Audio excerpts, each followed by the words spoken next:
Hey everybody, I'm James Gunn. I'm the co-CEO of DC Studios. So as many of you know, DC has been disconnected in film and television for a long time. And it's one of, our jobs, mine and Peter's, is to come in and make sure the DCU is connected in film, television, gaming, and animation. That the characters are consistent, played by the same actors, and it works within one story. And if something is outside of that, like Matt Reeves' Batman or Todd Phillips' Joker or Teen Titans Go, that it is clearly labeled as DC Elseworlds, outside of the mainstream DCU continuity. Now, Peter and I have gotten pretty lucky in terms of the 4 projects that are coming out over the next year. First, we have Shazam! Fury of the Gods. Shazam has always been off kind of in his own part of the DCU, so he connects very well. That moves directly into The Flash, a fantastic movie that I really love that resets the entire DC universe. And then to move into Blue Beetle,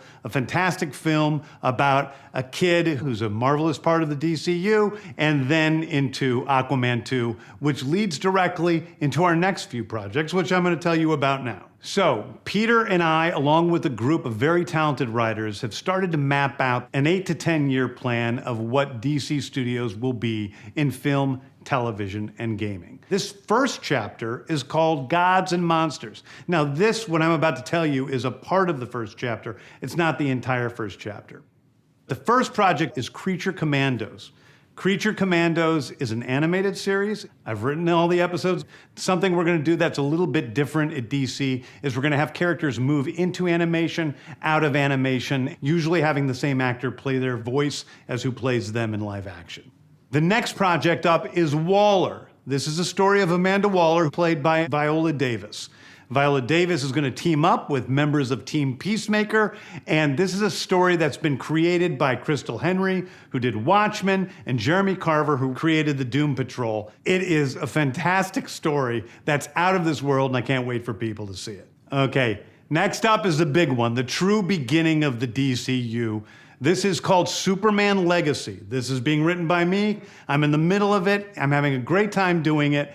And Superman will be released into theaters July 11th, 2025. Okay, the next thing is a big premiere HBO television series called Lanterns. This is a story of a couple of Green Lanterns, John Stewart and Hal Jordan, and we have a few other Lanterns peppered in there, but this is really a terrestrial-based TV show, which is almost like True Detective with a couple of Green Lanterns who are space cops watching over Precinct Earth. In it, they discover a terrifying mystery that ties into our larger story of the DCU. Next is a big movie called The Authority. The Authority is a passion project of mine. It's based on the marvelous Wildstorm characters we are now bringing into the DCU and will interact with all of our primary DCU characters. The Authority are a group of superheroes who think the world is broken and they want to fix it by any means necessary. I think it's a very different look at superheroes.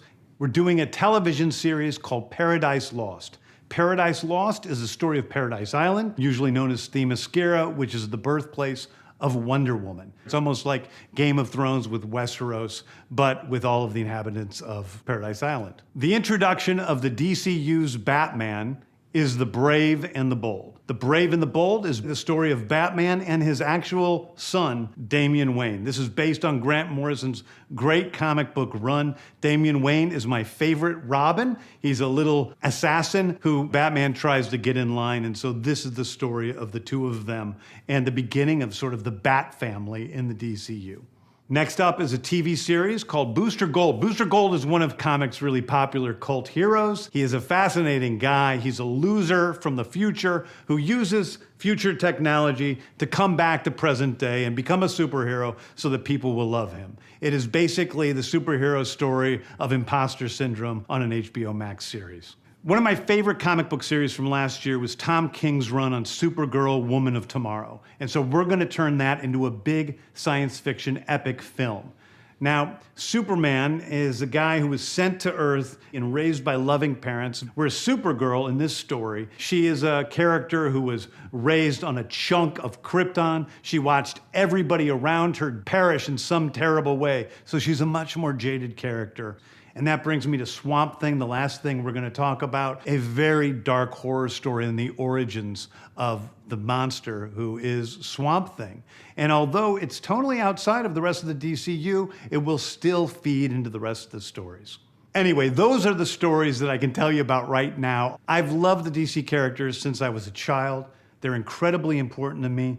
I knew that this was a once-in-a-lifetime opportunity to do something very different. One of the things that's very important for me in all of these movies and TV series is that the director's vision and the vision of the writers and all of the creators is unique and something special. Storytelling is always king. That's all that matters to us. And I want to be true to those stories. I want to be true to you guys and really give you something different than you've ever seen before. Anyway, thank you, everybody. I appreciate you watching. I hope this was exciting for you because it's really exciting for me. And I can't wait to start to dive into these stories with you guys on this grand adventure.